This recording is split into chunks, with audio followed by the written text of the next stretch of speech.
What do the films of David Lynch have to do with the Tom Cruise action movie series Mission Impossible? Well, these two groups of films seemingly represent two ends of a spectrum.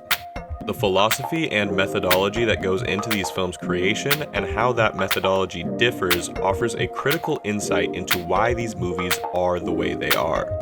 More importantly, it provides a great example of how a filmmaker's priorities impact the film they create. This will not be a video where I comment much on the comparative quality of the films. I'm a massive fan of David Lynch and I appreciate his avant-garde movies. I'm also an enormous fan of the Mission Impossible series. Although the series has one significant slip-up, it's a franchise committed to practical stunts and entertaining action. The two big ideas that make up this theory are idea and execution. The idea is obviously the concept that the film is born from. Execution is the method by which that idea is brought to life.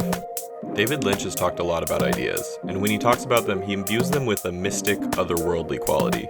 For Lynch, the idea is the most crucial aspect of whatever he makes.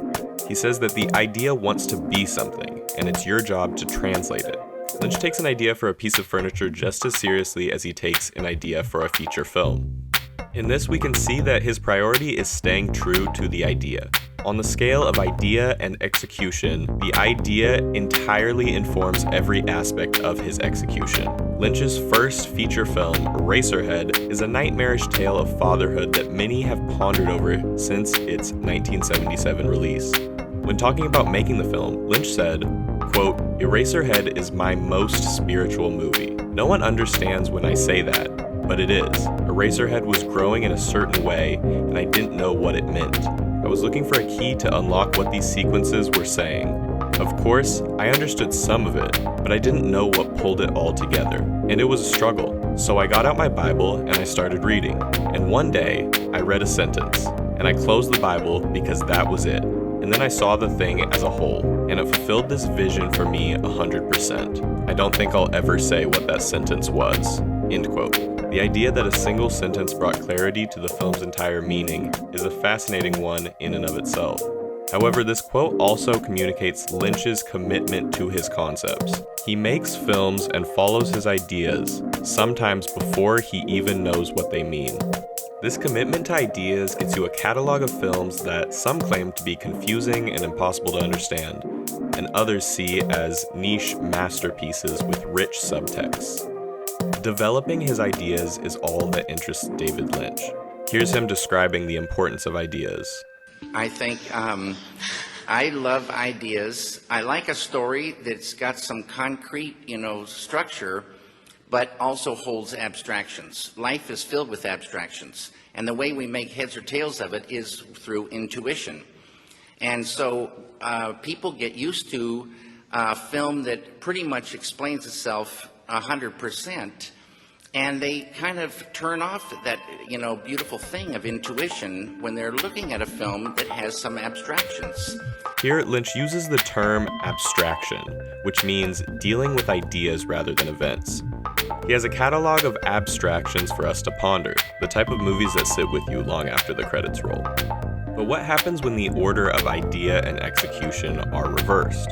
The result is the most recent bunch of Mission Impossible films, a franchise that has been put in the hands of Christopher McQuarrie. He made a name for himself in the 90s by writing Public Access and, more importantly, The Usual Suspects. His second outing as a director, 2012's Jack Reacher, would bring McQuarrie together with Tom Cruise, who would become his key collaborator. McQuarrie would be hired to direct the 5th and 6th Mission Impossible films, and those movies' success gave him control of the series moving forward. This becomes even more impressive when realizing no director had been brought back to make more than one film in the series so far. In an interview with IndieWire discussing the process of making Mission Impossible Rogue Nation, the writer-director said, quote, "We came up with the action first, then decided what order the action is going to go in, and what story makes all of these events worthwhile. Why do these events exist in this order? You feel that in the movie." End quote. The action series has committed to bringing its action set pieces to the screen in the most authentic ways possible. Christopher McQuarrie, however, is not the only reason for this. Tom Cruise has long been a proponent of practical stunt work. One of the most impressive aspects of the film series is the audience's knowledge that it is really Tom Cruise doing the work when the character Ethan Hunt is performing death-defying heroics. Paramount Pictures recently released a behind-the-scenes look at the most dangerous stunt from the newest Mission Impossible film, where Tom Cruise jumps a motorbike off a cliff and parachutes out of it. Their commitment to the execution of these stunts is shown through the training Cruise underwent to get the perfect shots. And execution is the key word here. Returning to the scale of idea and execution, the roles are now reversed. In shaping the films, the first priority is ensuring that the action is well crafted, entertaining, and suitable for promotional material.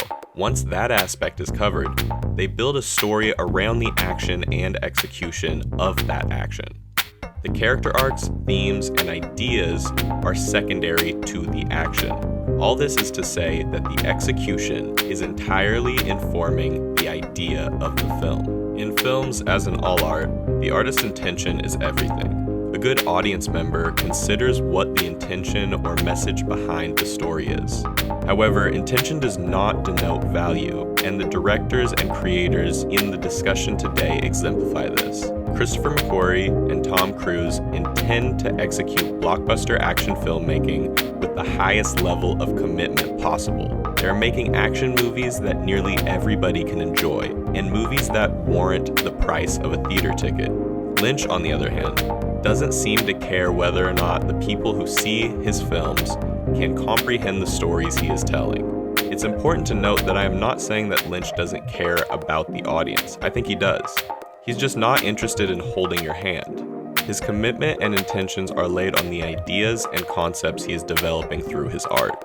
Similarly to Mission Impossible's team's commitment to their stunts, Lynch is committed to taking his ideas in whatever direction they want to go and ensuring every aspect of the film serves these ideas. When it comes to David Lynch and Christopher McQuarrie, their bond is the same bond that all creators share: passion.